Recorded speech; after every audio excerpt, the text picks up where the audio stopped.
Hey, everybody. Again, I'm glad this is working well this morning. I'm admitting everybody into this room now.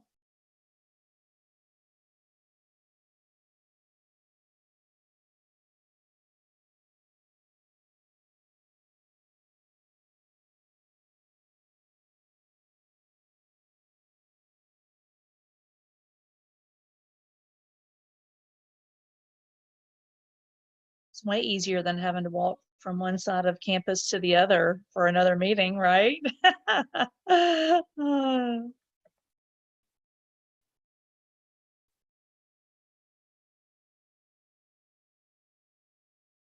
As everybody's coming over, I'd love to hear some feedback on SmartPath, what y'all thought about that. You can unmute yourself if you want to give some feedback.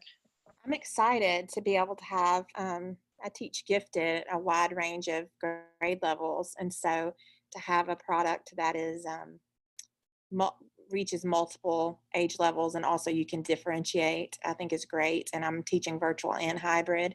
So I like it. I like the way that it's set up, that it is interactive. So I'm excited to get into it and see, all the possibilities in the different material. That's great. Thanks, Heather. Anybody else? We actually started partnering with SmartPath about 3 or 4 years ago for special needs students. So our target market at that point were our special education teachers, because, like she said, they can pick and choose which level is appropriate for their children.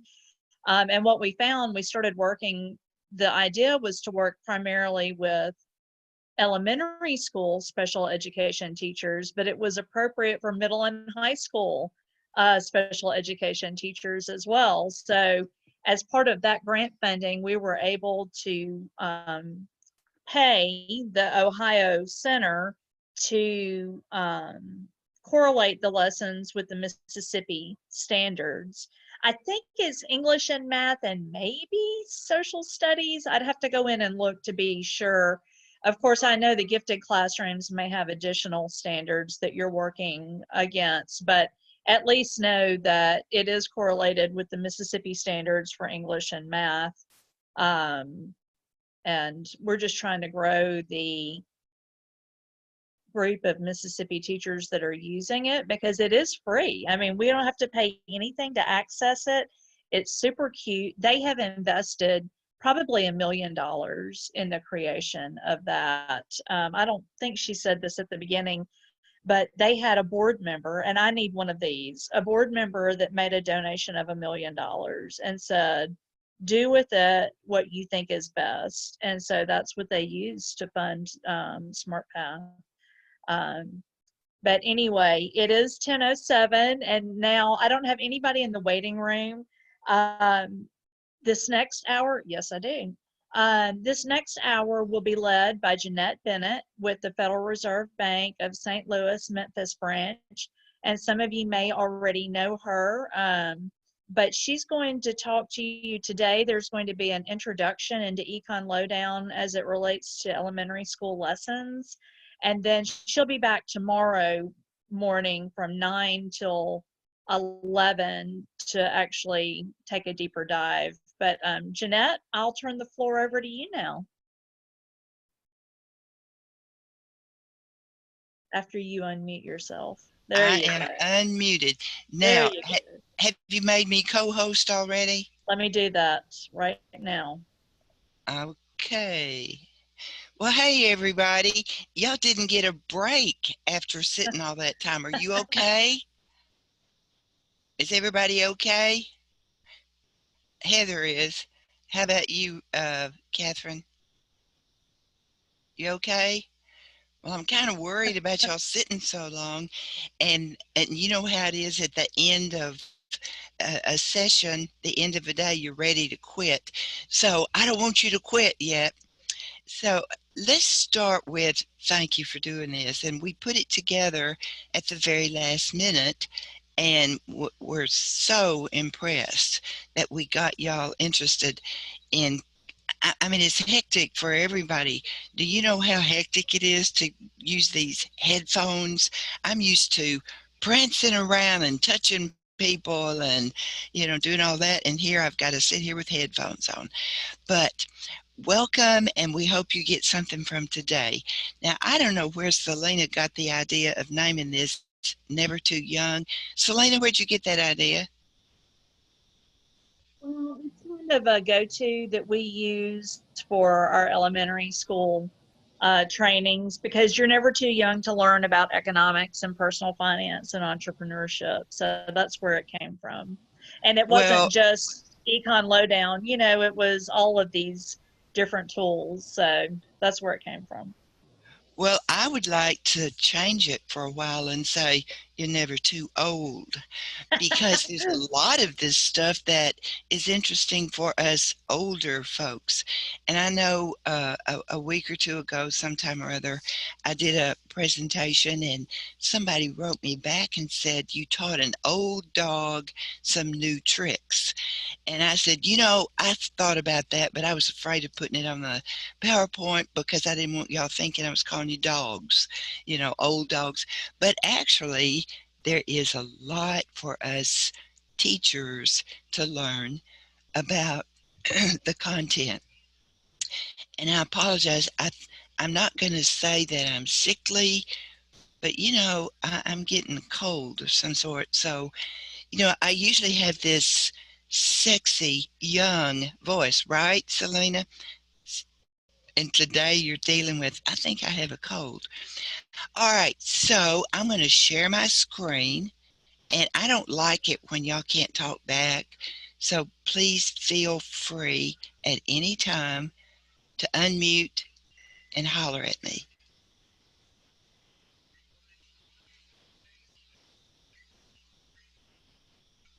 Are y'all there? See, I don't like it when I can't see you. Yes, ma'am. Yes, ma'am. Thank you for talking. Yes. You inspire me when you talk. Good morning. Hey, Good morning. see, that's the way it's supposed to be. Well, when I started putting this together, first of all, Selena, should I be finished at exactly 11, or can I go to 11:05, or what should I do? So you can go till 11:05. You may lose some Okay. people, but Y'all, you just keep going until all right. you're done. Okay. So I was excited when I started putting this together because I saw that so many things centered around learning about money. And I thought, there's a lot to learn about money that us older folks, you don't have to be in kindergarten or first grade to get excited about this. But before I say anything, let me say that the views expressed today may or may not be representative of the Federal Reserve System. I am required to say that. It's a disclaimer in case I say something dumb, stupid, or wrong. The Fed's not going to back me up on it. But you've got my email address, so you can email me. Okay, so this is the Federal Reserve Bank of St. Louis in St. Louis. But, of course, I am based out of Memphis. Now, why does my thing get stuck and won't change? I'd hate to have to keep on with the same slide. There it is. Okay, so the Federal Reserve is at the basis or the foundation of so many things that we've never even thought about. And so let's start back about 100 years ago, actually a little over 100 years ago. Woodrow Wilson was our president, and he got the Federal Reserve Act signed in 1913. Right before Christmas. And then in 1914, the whole country was divided into zones or regions. And if you look at that map for a minute, you can see in 1914, when the Federal Reserve Bank was established. There's a whole lot of banks on the east, very few on the west. Anybody have any idea why? Because the East was more settled, had more bigger population. That's The right. Go ahead. population. Yes. Now, the Federal Reserve Bank is the central bank of the United States. And what that means is we are the bank for the banks. You know, you, me, kids don't often think about where this money come from. How did the bank get the money in the first place? It comes from the Fed. So if you look at the codes here, Boston is 1A, New York 2B, 3C, and they move westward to 12L. So there are 12 Federal Reserve districts, and I am with St. Louis 8H. We serve parts of 7 states. And right here's the Memphis dot. That means it's a branch. And for if any of y'all are from the coast of uh, or southern Mississippi, your zone is part of the Atlanta Fed. And so you see that the zoning was not done according to states. It was just done according to need, population, business. So interesting. There was politics plays a lot into most everything we do. There was a lot of politics involved in how these lines were established. And number one, in 1913, when Atlanta became the main office here, actually New Orleans was a bigger place for business at that time. But New Orleans was made a branch. And then in the St. Louis district, it's interesting that 12 districts across the country. Do you know Missouri's got 2 of them? Now, something's not right with that. We've got one in St. Louis, and on the other side of the state, we have Kansas City. So, it was established for various reasons. Now, you may be thinking, it's not really important to elementary, but you can make it important because, first of all, in kindergarten, don't you do this one-to-one correspondence? 1A, 2B, 3C. That's a kindergarten skill. And in most of our elementary standards, wouldn't we want to know the concept of north, south, east, west? Wouldn't we want to look at small, greater than, less than? So there's a whole lot, and also just the shape of the map itself. I mean, geography comes into play in the shape of the United States. But if we want to really make it important to all of us, we could look at a $1 bill. If y'all have your purse or wallet handy, get out a $1 bill. If you don't, you're going to have to look at mine. I'll give you just a second to get out a $1 bill.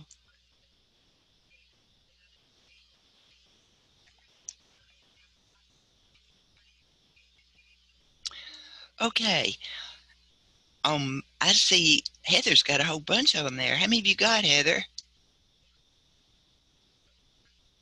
You're on mute. I can see you're talking, but I don't know what you're saying. Three. Oh, good. You've got 3. So Heather, you stay unmuted because you'll be the one I'm going to ask questions to. All right, look at my note. Sometimes these are called dollars. Sometimes they're called notes. And if we look at the very top, mine says Federal Reserve Note. Is that what yours say, Heather? You know what that means? It means it's like an IOU. It's not backed by anything except confidence and that you believe that it's worth $1. It's actually a piece of what we say is paper. It's really not even paper. is 75% cotton and 25% linen. And that's why if you leave it in your slacks or your pants pocket and it accidentally goes through the washer or through the dryer, it's going to be fine. But I know you know what happens if you leave a Kleenex in your pocket. You don't ever get all that stuff off. But not your dollar bill. All of our currency is made from 75% cotton. Now, another thing to note as we're looking here, you see I drew a box around this little thing. Mine says H. What does yours say, Heather? I have one that says A, one that says E, and one that says F. Huh. Wonder why. Look around the corners. I've got an 8, an 8, an 8, and an 8. What have you got around the corners of yours? I have a 1, a 5, and a 6. So does it match the region? It certainly does. And if we go back up here, my dollar is the St. Louis dollar. Now you have a $1 It came from Boston. What else did you have? I have a 5E. Ooh, goodness, that's going to come from Richmond. What else do you have? And then a 6F. You have one from Atlanta. In Mississippi, it will be fairly common to have a lot of 6Fs and 8Hs. It's interesting. There's going to be a lot of 12Ls that show up too. Very few I9s. But that's interesting. That bill that you're holding there, Heather, and anybody else that's got a bill, actually started there. We're the bank for banks. The money started at that, like in the St. Louis district. It either started in St. Louis or Memphis. Probably yours started in Memphis. Now, there's a Little Rock branch and a Louisville branch. They do not process cash. So all the cash that's got 8H on there either starts in St. Louis or Memphis. And actually, Memphis processes more cash than St. Louis. Now, if I'm thinking right, in kindergarten, first grade, second grade, third grade, fourth grade, you talk about bar graphs in math.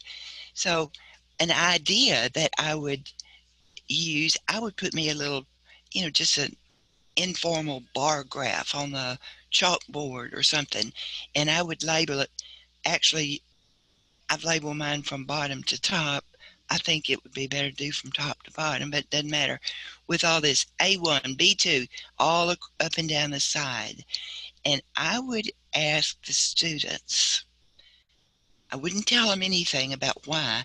Say, for your homework, bring a $1 bill. And if your mom doesn't want you to bring it, let her make a picture of it or something. But each kid needs to bring a $1 bill. And then, depending on the age of your students, let them graph.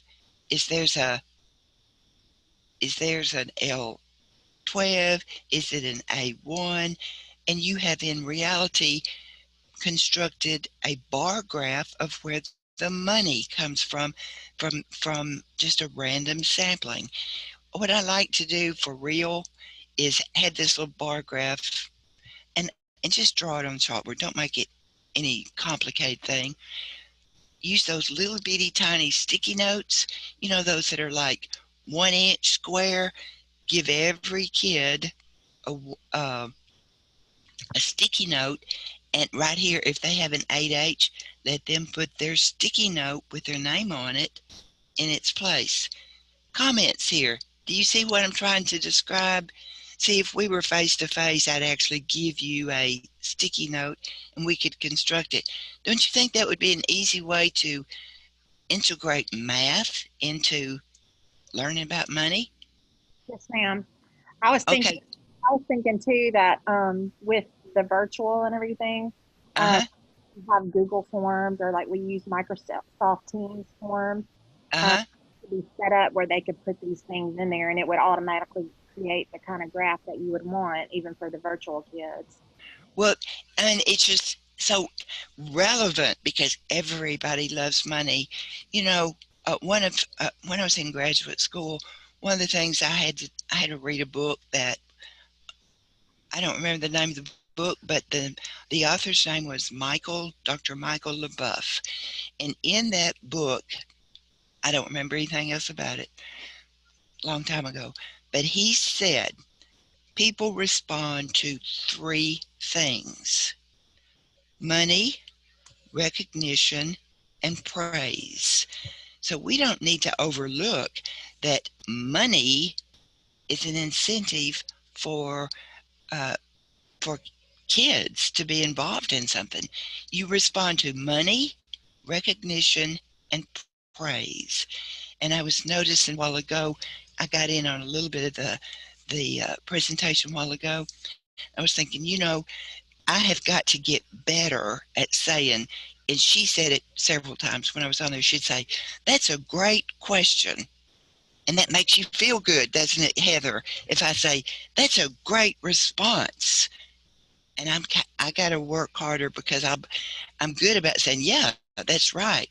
But to make you feel good so you are more involved, it's better to say, "That's a great response, Heather." Anyway, so this is just an idea about using money. Now, the Fed doesn't print money.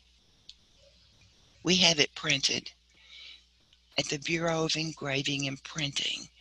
Now, you need to note this uh, website at the bottom because many of the things that we're going to look at later on in presentation today come from this website, uscurrency.gov. There's a whole lot of stuff there for old folks and for young folks.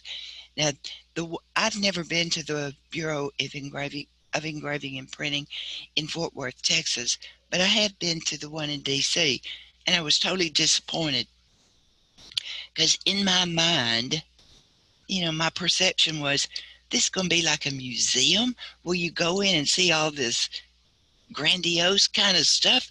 No, no, no. Has anybody been there?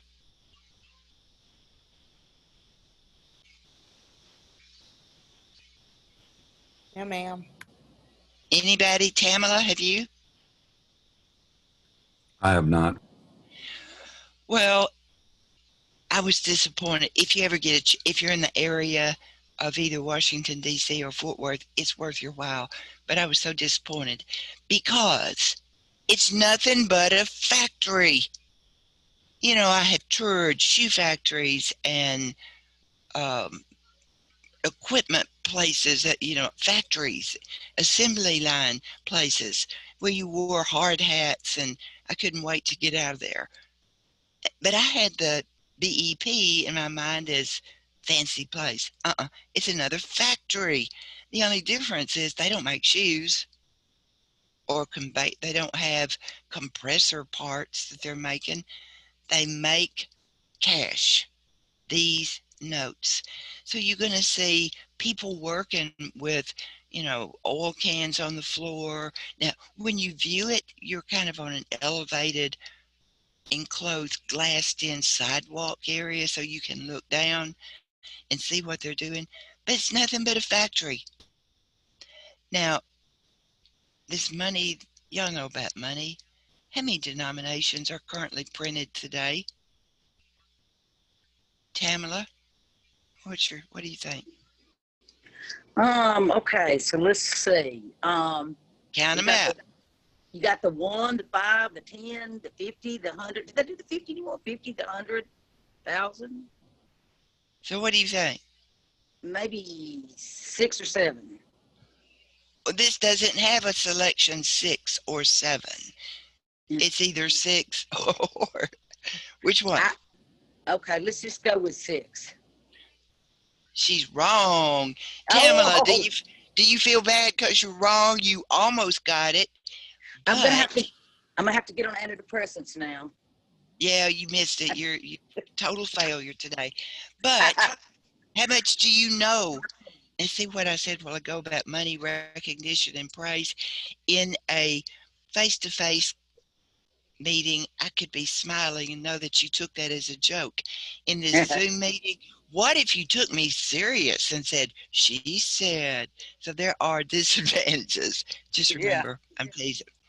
And All right. for some reason, my picture didn't show up today. I'm sorry. I must have pushed the wrong button. But No, your picture showing. I can see you. Oh, I can okay. Hey, I can see Heather, Catherine, and you. That's all. So that's the only okay. 3 people. I mean, I don't know who else is on here. That's not right because I'm going to be overlooking some of these other people. I think maybe you have to talk for you to show up on my screen or something. I don't know. Maybe. What's the answer to this, Catherine?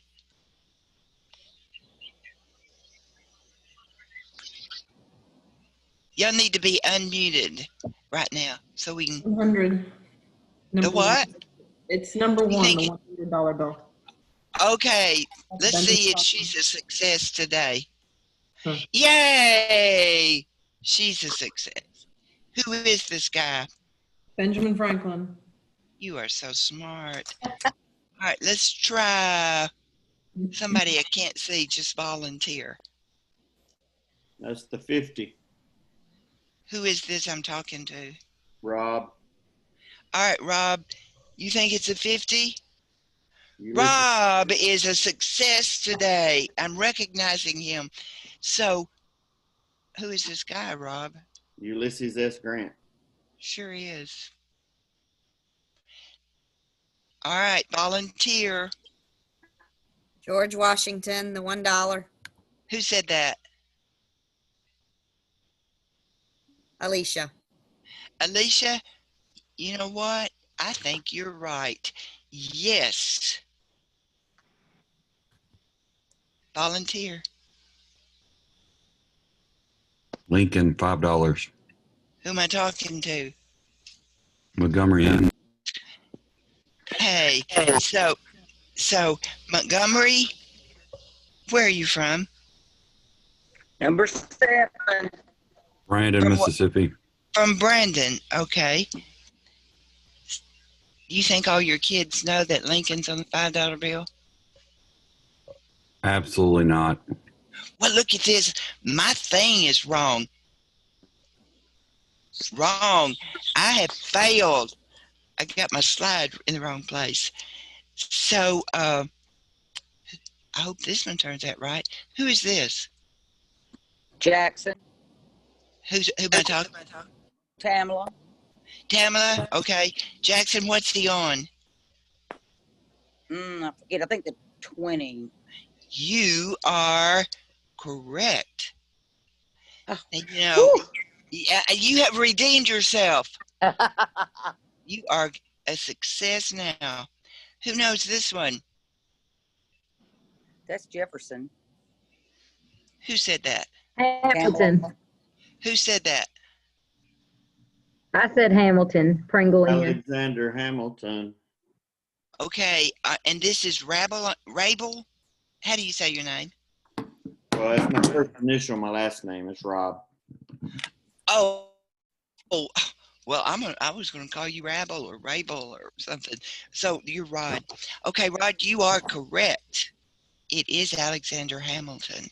Now, I don't know if that was Tamala or not that missed it a while ago, but just so she won't feel bad, I'm not going to call attention to it.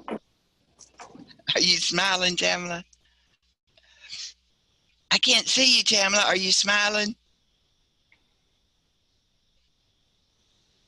Oh no, I have hurt her feelings. Okay, who wants to tell me about this It one? was me. I said it was Jefferson. Yeah, I said it was Jefferson. It was me. Okay, who wants to do this one? Yeah. Can you not hear me? Can you not I hear can, me? but your photo, I can see you too, Tamala, but you're frozen, so I can't see if you're smiling or not. So what's the answer here? Who wants to do it?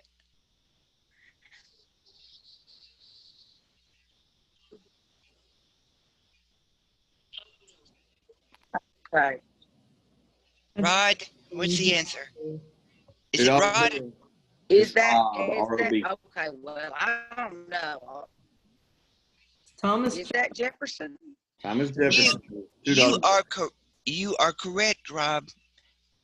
Look at that. He's got them all. Yay for Rob. But you know what? This is a common thing that all of us, we see this money all the time. We don't pay attention to it. We don't pay attention to what we're handling. And look at this. How many of these that we just named are presidents?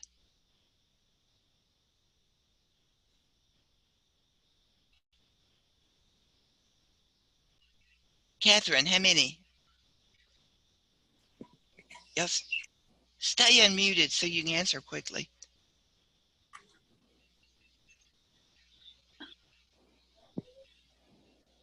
Catherine, I can't hear you. You're on mute. sorry. Everybody except Abraham, everybody except Andrew Jack, no. Alexander Hamilton and Grant, no. Ben Franklin and Alexander Hamilton were not presidents, the rest of them were. She is so right. But only 5. Now, earlier we said how many denominations are printed, and the answer was 7. But let's go over what they are. They're the 1, y'all help me, 1, 2, 5, 10, 20, 50, and the 100. That's all that is printed today. Nothing above the 100.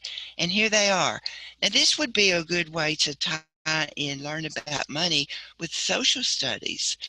And then I did a little activity one time, and doing it virtually, I can't do it, but I copied one of each of these bills. And remember, if you do that, you got to increase the size. Do not color copy it. Don't copy it front and back, or it would be like counterfeiting. But you can blow it up, in a bigger size, one side only. And I did that, and then I just cut the pictures out of the center. So there was a hole, no portrait there. And I made a little learning activity, where they had to match the portrait with the right note. And that's an easy thing to do. So everything that we talk about today is not like the end in itself. A lot of stuff we talk about is to inspire you. Do it in your own way. Now, I just made that up, but I thought, kindergartners have got to learn about shapes. So why couldn't you do that? And at the same time, they're learning about money. And maybe you don't want to make all of them a square. Maybe some of them could be cut in a triangle. Do you see what I'm saying? Like a puzzle. Did I describe that okay? You're supposed to say yes or no, or Yes, ma'am. Rob, was that you? Yes. Okay. Yes. Now, I have to tell you that there's a lot of stuff about money. And Tamara. Hey, Tamla, you're just trying to get on my good side since you messed up with all those questions. All right, I had to throw this in. What? I just think I need to talk to a counselor. I would have to be referred to a counselor at this point. That's right. That's right. I will. I'll put your name on top of the list. But you're going to feel better after I show you the next 3 or 4 slides, because you never knew this. That in Memphis, which most of your cash with 8H comes from, there are only 30 people employed there. About 30. It might be 29 or 31, but about 30. But they touch. Do you see this? 10 million notes a day. Do you see that? Can you believe that? Well, where do these 10 million notes come from? They come, first of all, if they're new notes, they're shipped directly from that Bureau of Engraving and Printing. They come in on a truck. They are shrink wrapped on pallets, and these pallets might be like, 3 feet tall, of nothing but cash, straight from Bureau of Engraving and Printing. They also have notes that come in from banks. So let's say there's a bank in Brandon, or let's not go down that far because I'm not sure if yours would, but let's go up to South Haven, Mississippi. And there's a bank there that's got extra money, and they've got more than they need to keep on hand. They ship it to the Memphis Fed, and it comes in big, those Loomis trucks that you often see. Okay, when it comes in there, they have it bundled, and what they say is, that supposedly they have it counted because this money is going into their account. But then when it gets to the Fed, it is unbundled, goes through machines that count it again. And every once in a while, there's a mistake made. And so their account is either debited or credited because somebody counted wrong. But can you imagine 10 million a day? That's in Memphis only. Now, look at number 2 right here. Counterfeits. When they come in from not from the Bureau of Engraving and Printing, but from different local banks, and it goes through those machines, sometimes those machines will kick it out. They'll kick a note out thinking, because the machine reads it and says, not sure about this one. So it gets kicked out, and there's 2 people that their job is to look at these kicked out notes to see, are they counterfeit or not? If they are, they'll be sent to the Secret Service. By the way, did you know that the Secret Service was set up originally for counterfeit purposes? And now we think of it as being the protection of politicians, but it was set up and still remains in charge of counterfeit. Now, high speed is these machines that comes in. Look at number 2 bullet. Counterfeits in Memphis. There's not that many. You remember that millions of notes that come in every day? Only an average of 11 counterfeits come in. That's not very many. Now, sometimes, that's like, unless you got, I don't know, maybe 15,000, whatever the percentage comes out to, 15,000 different notes, you're pretty safe. Your cash is pretty safe, but you still need to know about it. But, when it comes through those high-speed machines, sometimes it's kind of worn out. We use it so much. Remember, we pass it around. The money that you got, that you showed me a while ago, Heather, that you had a 6F, and you didn't have a 12. 8 and 81. Think how many people have handled that before it got to you. Yeah. It's gone from here. It's gone all over the country. And more than half of our currency is in foreign countries. It's amazing how this money is passed from hand to hand to hand to hand, and we never even think about where all it's been. But it wears out. Now, there's different data you can find on how long the notes last. And you read one place and it will say the $1 note lasts about 2 years before it's worn out. Another place it might say 18 months. But for sure, the $1 bill doesn't last more than about 2 years. Which one of the notes do you think lasts the longest before it's shredded? 100. Yeah. Well, the 100 data is going to give you anywhere from like 6 to 8 years that it lasts, but that's not the longest one. Which one lives the longest? Or maybe the 2. You are so right, Heather. You know why? Because people have the perception that the $2 bill is not printed anymore. and there's not as many of them out there. So they get this perception of, ooh, I got to hang on to this. So they put it in a frame. They carry it in their wallet behind their driver's That license. is why I said 6 I can't hear you. while ago. You can't hear. I'm not muted. Okay, I can hear you, but you're say it again. What'd you say? Are you still talking, Tamala?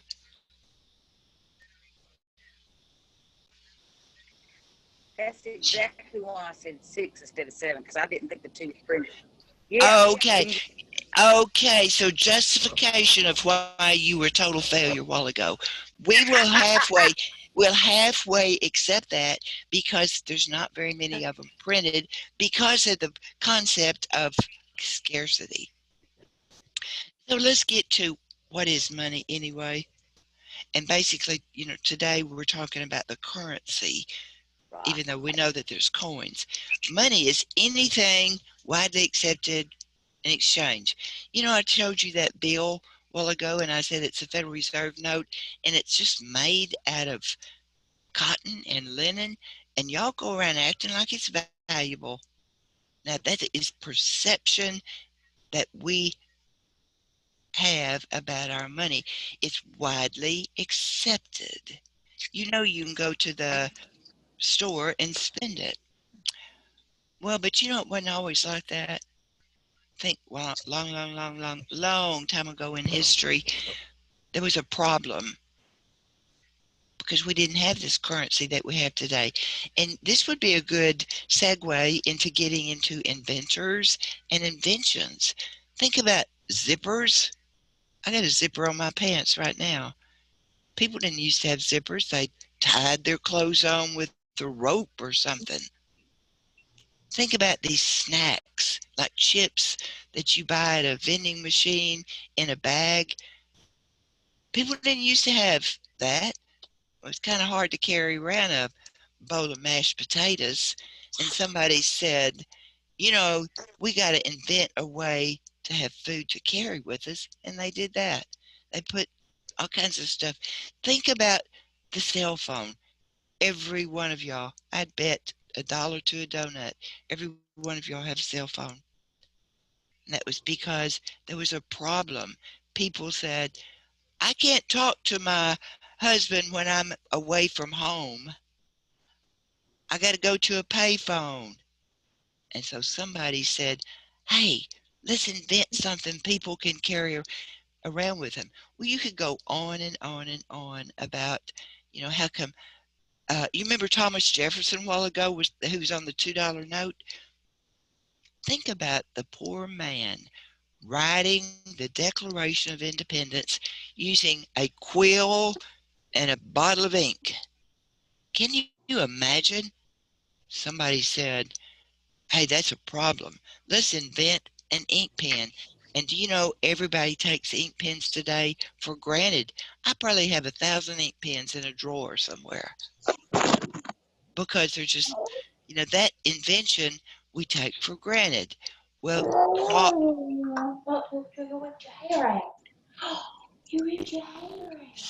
somebody needs to mute.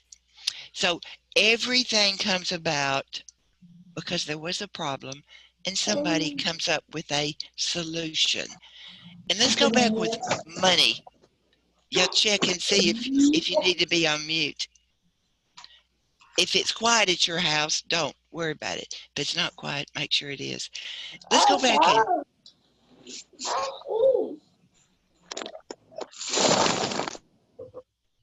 All right, y'all. I'd hate to have to mute all of y'all. So let's look back in history. They didn't have money like we have today. Nobody had a Federal Reserve note carrying it around in the 1600s. They did things like use shells, wampum, these little bead things that they traded with the Indians. And they had to trade skins and corn, rice, and one of the biggest cash commodities in the South was tobacco. Can you imagine having, I need some gunpowder. And I got to carry around a whole wagon load of tobacco leaves to go trade. And I get there and they don't even want to trade with me. This was not good. There was a problem. And then, there's another side of the story that's kind of fun to talk about. We think about those big, bad pirates in our history. The pirates were out there and they were so bad. But you know what? They contributed to our money because the pirates had these Spanish coins on their ships. And see, the colonies were not allowed. It was against the English rule. You cannot have your own money. So the colonists had no coins. They had no way of doing anything but using a barter system. But these pirates would come in with Spanish coins and trade for skins or tobacco or rice or whatever. So the colonists started getting a few coins. This Spanish real was one of the more common ones. And it's funny, in high schools, we have cheerleaders out there that do all these cheers, and they say 2 bits, 4 bits, 6 bits, $1, all for Brandon, stand up and they have no idea why they're saying 2 bits. The reason is because this Spanish real could be cut into bits. So 2 bits was 1/4 of the Spanish real. That's where that started. Isn't that exciting to think that there's more to money than just balancing a checkbook or, whatever. So, and I think cartoons and artwork sometimes brings a little interest into what we do too. Look at this. Isn't this interesting? I love it. Money was invented because there was a problem. And we have a lesson. It's not online yet. It's a middle school, actually written for grades 5 through 8. That's on Ben Franklin. But I'm going to change this into something online in the near future, because when we started with our website, in the old days when everybody was using the PDFs and printing off lessons, nobody in 5th grade spent a lot of time on online stuff. But the world has changed. So this is a perfect lesson to change into an online format. But right now it's a PDF. But what it does, it tells you about Ben Franklin, about his life as a printer. This is what our $100 bill looks like today. By the way, who can remember? You see this B2 right here on this? This is important, y'all. Anything except the 1 and the 2 doesn't have that big the seal's different. The seal on everything above a 2 is going to say United States Federal Reserve System. And it's not going to have that big H or L or whatever. But if you know the codes, you see right here it says B2. Anybody remember from that map what B2 is? You're going to be specially recognized if you know what B2 is. In Virginia. No. New York. No. It is. It is New York. Now, here's a little secret. On your $1 bill, put your magnifying glasses on and look at the very bottom of the seal, and it will tell you the name of that in little bitty tiny writing. Heather, I said put your glasses on. You took them off. Can you see that in little bitty tiny writing it says, what did it say? This one says Boston. The A one says Boston. It sure does. But that's a secret. It's written so little, you would never see it and you've never paid attention. So sometimes if you collect a bunch of $1 bills and write down the codes, you can remember it that way. But this is the way our new 100 looks today. It's got all these security features on there so that to prevent counterfeiting. But in the story, that is in that Ben Franklin lesson. It tells you that about Ben Franklin's life. It's an autobiography about him being, a biography about him being a printer. And there's so much that you can take from that lesson. It says that Ben Franklin was born in the early 1700s in a family with 17 kids. Can you imagine? 17 kids, and he was like the tail end of the group. So, what do you think about his education?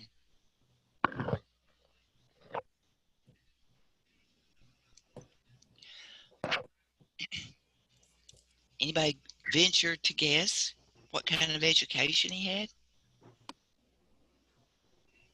Just guess. I won't make you feel bad. Well, he probably got a big education from his older brothers and sisters on life, but Yeah, stop there, and you're right.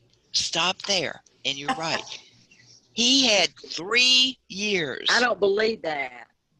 What? Don't believe what? Who said they don't believe something? You don't believe Heather, or you don't believe me? Oh, I didn't believe that. I didn't believe you wouldn't hurt somebody. Oh. You know what? There's an evaluation form probably at the end of this. At the end of this session, I'm going to be devastated if y'all write on there she was hurting people's feelings. Do not write that on there. Okay. Let's see, you got me all sidetracked here. In that little essay, it tells you that Ben Franklin was in a family of 17 kids. He only had 3 years of formal education.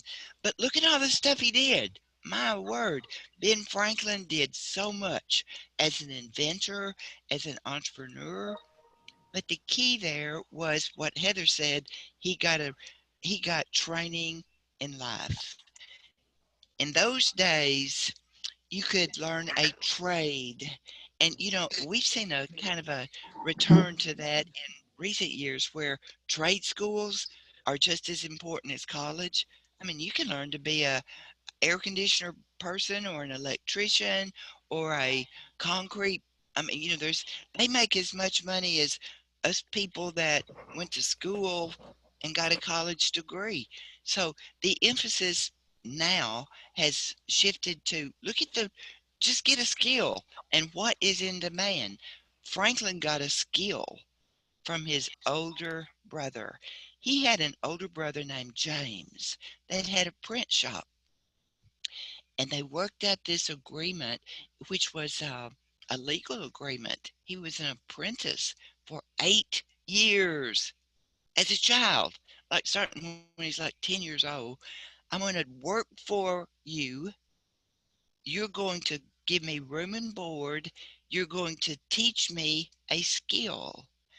And so that's how he started being a printer, working as an apprentice. But Ben Franklin had this gift of do the best you can and keep on and do more. And he had that gift of being inquisitive and learning about things. And actually, that's the most important thing we can do with our kids is give them that gift of being inquisitive, wanting to learn more that Franklin had. So he was so good, and he knew that these colonists were having all this trouble with barter. He said, it's not working. Y'all need to have some currency. You need to have some printed money. And after a while, he convinced the early colonists, some of them, to try it. They said, all right, we'll give it a shot because this barter thing is too hard to do. So then they had to see who was good for printing. Guess who got the job, Rob? Mr. Franklin. Because he was ready. He was prepared. He had been learning and doing the best he could. And when the job came open, he got it. and he was good at it. But he knew even back then that counterfeiting might be a problem. So he developed his own anti-counterfeit technique, which was using nature rubbings. You know, like how you can take a quarter and put a piece of paper on top of it, do that pencil rubbing, and the print comes off. He did that with things like leaves on the currency that he printed, because he knew, you know, it's not two going to be alike. So the first anti-counterfeiting came from Ben Franklin. So that's interesting too. Now we know that our money today is printed where? All right, y'all. I'll give you recognition. Bureau of Engraving and Printing. You are so smart. You got it. But how much do they print? You know, this I took right off the website. Federal Reserve note for printing in 2014, which was 6 years ago. Now, you know, I told you that it says 8H or it says L12L, but the big order comes from the Federal Reserve main office. They collect, you know, how much are y'all going to need in St. Louis and Memphis? How much are y'all going to need in San Francisco? How much are y'all going to need in Boston? They put all that order together and make one big order to the Bureau of Engraving and Printing for the next upcoming year.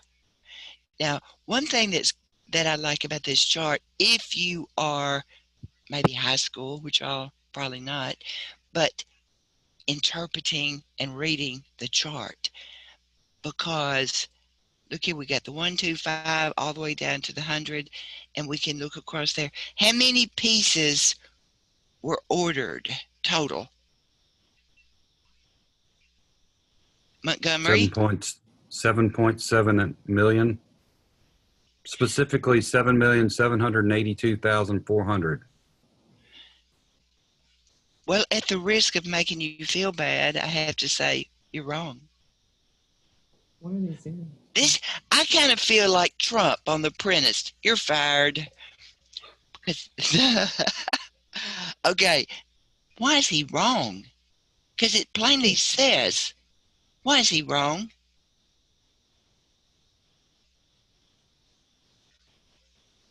Because I didn't read the key that said You thousands are of so pieces. smart. You are so smart. So You it's have actually redeemed- 7 billion, Yes, 782 million, yes, 400,000. and see, that's something that I think that this is too much for your lower grades, but many people, not just kids, they don't read the key up there. I mean, you just go right straight to here, and that is a key to some of the standardized test scores when they take, you know, scores for college or whatever. They've got to be able to check it out. All right, now look at this. Montgomery, you did so good on that one. What's the total dollar value?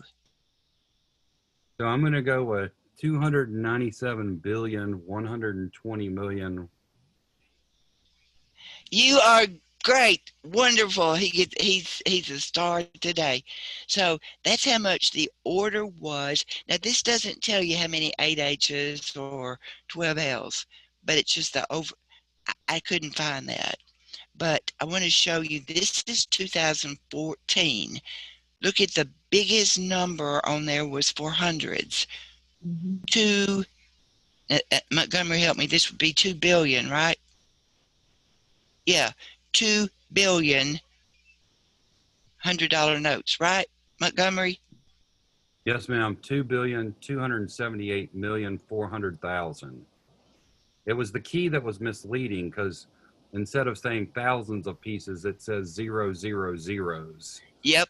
Mm-hmm. So I did try and read the key. And scary enough, my full-time job is to teach ACT prep, which Oh, yes. so it doesn't count. You already know all this stuff.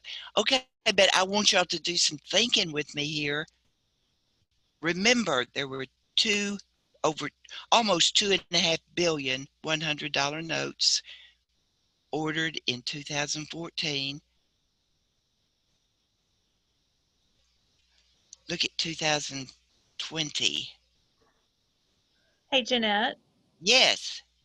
Just real quick, and I did give you permission to go over a little bit, but since it is 11 o'clock, I just want to make sure everybody sees in the chat box that I have put the link for the evaluation for today. Oh I don't no, know, they're going.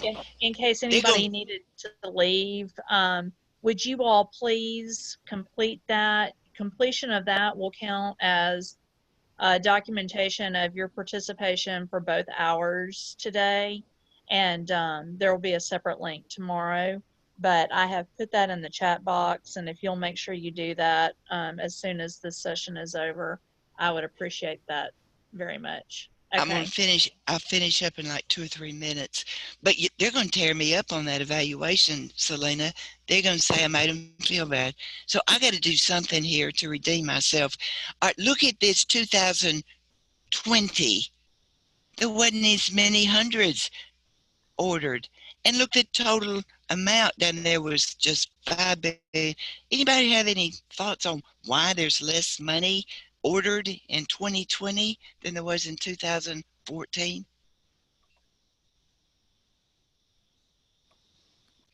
I'm going to tell you the answer. Aren't And spending this, as much dollar actually in stores. Maybe they're doing it more online. that's one idea. Good thinking. Who else is thinking? Selena, what do you think? Selena probably wasn't even paying any attention. Actually, I wasn't. What's the question? You lost your you lost your place in line. Okay, Sorry. Montgomery, what about you? Since you're ACT, why do you think? And look up here, there were no $2 bills printed and So ordered that's for the 20. first thing they took one currency out of circulation. The $2 bill they didn't print, so that would reduce your numbers.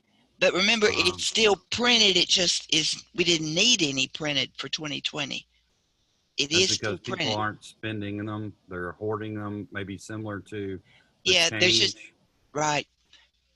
But you know why there's less money right here that was printed value and number of notes? People are Because using debit. because what? People are using cards. Well, that's only part of it.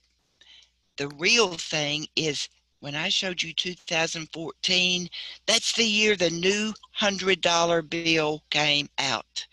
So all these hundreds that were printed in 2014 was when that new 100 came out and they printed. And then, you know, when the old ones get back to the Fed, like when they're coming in a truck, Loomis truck to the bank, those old hundreds will be shredded because all the new ones will be put in. But it's like interesting, isn't it? Okay, so see, I told you I'd be through in 2 minutes, but what I want to give you some homework on is you do have your account set up, right? Everybody got that? The Econ Lowdown accounts. Did y'all get it? Yes. You did get it Yes. set up. Okay, so you have your password already, Yeah. and you changed it to something that you can remember. Yeah. Okay, now for tomorrow, for your homework, when you go, and you've seen this page, right, where it's Econ Lowdown, when you log in. Okay, I want you to go to all resources, and you see that there are 404. You don't want 404. You want the ones that are elementary. So go over to grade and check K2 and 3.5 and apply.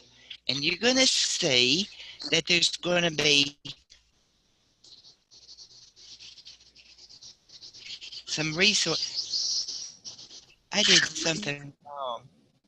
I did something wrong with that. I'm going to clear my filters. Should there be more than 5? Yeah, there should be like 29. Okay, I want K2. I want 3, 5.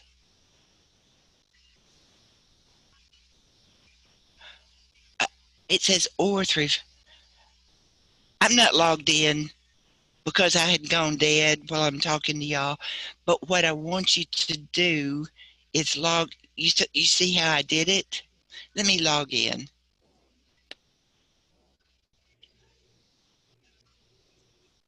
And that's one thing I don't like about it. I don't want it to ever go away until I tell it to. And if you stay away for, I don't know what it is, 15 minutes or something, you get logged out. And I don't know of any way to increase that time.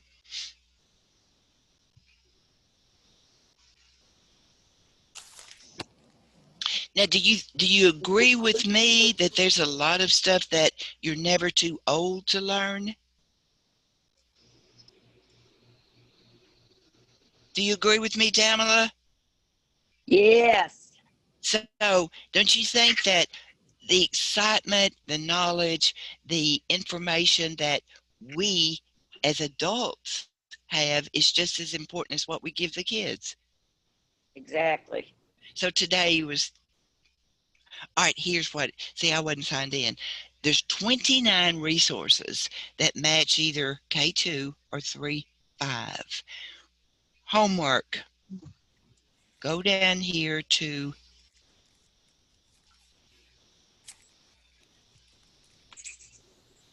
the bottom. And there's one that is called Banknote Bonanza. Can y'all are watching me now, so you're not on that, are you? Okay, it's way at the bottom. I can't get, y'all are in my way over here on the side. Y'all get out of my way. Okay. I'm looking for Banknote Bonanza. Do y'all see it? Is it hiding from us?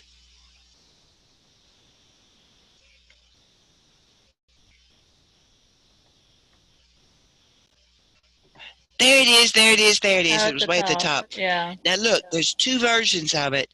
There's one that's in Spanish. I don't know anything about Spanish, so we're not going to worry about that. But we are going to go to right here. And when I click on it, I can review it. And when I review it, when I do that, I can preview it. This is, have any of you ever thought your kids don't listen to you? They just don't pay attention. You are not listening. Now, y'all have done that, right? This is a podcast that only lasts, All right, Chad, it's 11:11. okay, it only lasts 3 minutes. But they have to listen to it, and then there's a little quiz that goes with it, like to answer the questions. So I want you to, y'all got that? You got to go to Banknote Bonanza, review, do the review, do the preview, listen to the 3-minute thing, and then take the little quiz. And then it's only, it says it's for 3rd grade through high school. So this is kind of like a little review for the students of some of the things we talked about today. All right, y'all, thank you. I'll see you tomorrow at 9, same group, except for maybe I'll read my Dale Carnegie book tonight so I can treat you better. Can I ask All a right. quick, can I ask a quick question? Will we be Sure. able to, Who? yes, this is Heather. Will we be able to access this PowerPoint later? I thought you didn't like my PowerPoint. Oh, I didn't say that. I love it. I can put it in a PDF file for you. Yeah. That would be wonderful. And then my second question is, if we develop, if we begin to teach this with our students, or when we do, I'm trying to work on doing interviews with them of people who are in certain careers. Is there something already set up with people who could be interviewed from the place in Memphis, or just something I was thinking about while I was jotting down notes? Uh, interviewed for careers, Well, like, yeah, just that for them to have the opportunity of doing an interview, but also, that they could ask questions. They're just ask questions if they wonder hmm, about planning and things like that. we'll save that until tomorrow. Now, tomorrow we've got 2 hours, and we're going to look at these 29 resources and how you can use those in your classroom. And today was laying the foundation, but that question that you just now asked is more for tomorrow. Okay, great. Anybody else have any questions? Were you bored? Was it terrible? No, it was Yes. wonderful. Y'all stay. Have you Thank. in the past? Have I what? Were you a school teacher? Also? Well, don't. You're trying to ask how old I am, aren't you? Would you believe? I feel like I you don't. have been a teacher in the classroom. So why do you ask that before I answer? I feel like you have, based on how engaged. Yes, I have. I've taught every grade level, as low as second grade, as high as college. I've never taught below second grade, and I always thought, but then a long time ago, I was thinking, I don't want to teach them. My goodness, they're hanging on to you all the time. But then afterwards, I thought, that's really such a good group because they just love anything you do. My favorite group, I've taught every grade level, just about from second through college. My favorite group, though, was about fifth and sixth grade, because especially the girls, they idolize you. And it's like, can we do this? Can we do that? Can we do the bulletin board for you? So that age group, you don't even have to work. Just tell them to go put that stuff on the bulletin board. The boys don't, but the girls do for sure. So, yeah, long history of all that. And then I have to tell you, in my college teaching, now I know I'm way past 11 now. Yeah, But, you're down to like 8 people online, just FYI. well, I got to tell these 8 people, the favorite thing that I ever taught probably was I used to teach econ for teachers for Arkansas State University, and we only met like it was a 3-hour class that met once a week, and I would leave that class so excited, and I'd have to tell myself, you're the teacher. You're not supposed to be this excited. But that was probably the favorite class I ever taught. So, all right, Selena says I got to go. See you tomorrow. Thank you. Now, is anybody else on tomorrow besides me, or do I have somebody follows me tomorrow, right? Right. So you'll be on from 9 till 11, and then Okay. Youth Entrepreneurs does 11 until 12. And those of you that are still on Youth Entrepreneurs, if you buy into what I mean deciding you want to do their program, they will give you like up to $1,000 to buy resources to include their curriculum. It's really very fabulous. So anyway, tomorrow will be a nice time. And I had somebody ask if I could send the link for the survey to the email. I was not planning to do that because we had people who registered but didn't show up. And if I send that link out to the full email list, then they would have the opportunity to get credit even though they weren't here. So that's why I've been putting it in the chat box. And if you'll just cut and paste it from the chat box and fill Now, you know what? it out, that'll be the best way for that to happen. We have to give these 8 people or 6 or 7, whatever it is, that stayed to the last minute. We have to recognize them, Selena. So you make sure they get a star by their name. I would agree. Okay, well, I think we're done for today. Thanks, everybody, and we'll see you tomorrow morning. Selena, I have a quick question. Yes, yes. Register for the website that we had before, you know, the webinar we had, the new website, and it says it hasn't approved me, and it's really not about what she just did. So if you could just like maybe check with me later on about that. Are you Okay, talking which about one? the Econ Lowdown? No, ma'am, the one right before this. I apologize. Oh, Oh, okay. for SmartPath. Yes, it won't let me register. I don't know why. Can you send me an email? I'm going to, so that we can follow up. I'm typing my email address in the chat. Yeah, I think actually it may be because I'm not in a real school district. I'm a nonprofit. Uh-huh. And because of you telling me about Next Gen many years ago, we received Yes. a $3,000 grant with God. Yes. And so I Good was for you. and I'm so proud of you. so I really need that Smart Path or whatever the name it was before. And Okay. and Mrs. Bennett, I really like your teaching method. I think you should go back to the classroom too and do the other job. I've really gotten a lot out of this. New ways to teach. Well, that means a lot because when you're in person, you know how people are reacting. But over this, it's like, I've got to get more structured. I've got to get more, just give them the facts and that's it. Because what if I offend somebody? All right. Well, I am going to end this unless anybody else has any other questions. But just listen, just email me about your problem with SmartPath and I'll help you work that out. Okay. Thank you so much. Thank you. All right. Thank you, everybody. See y'all Bye. tomorrow.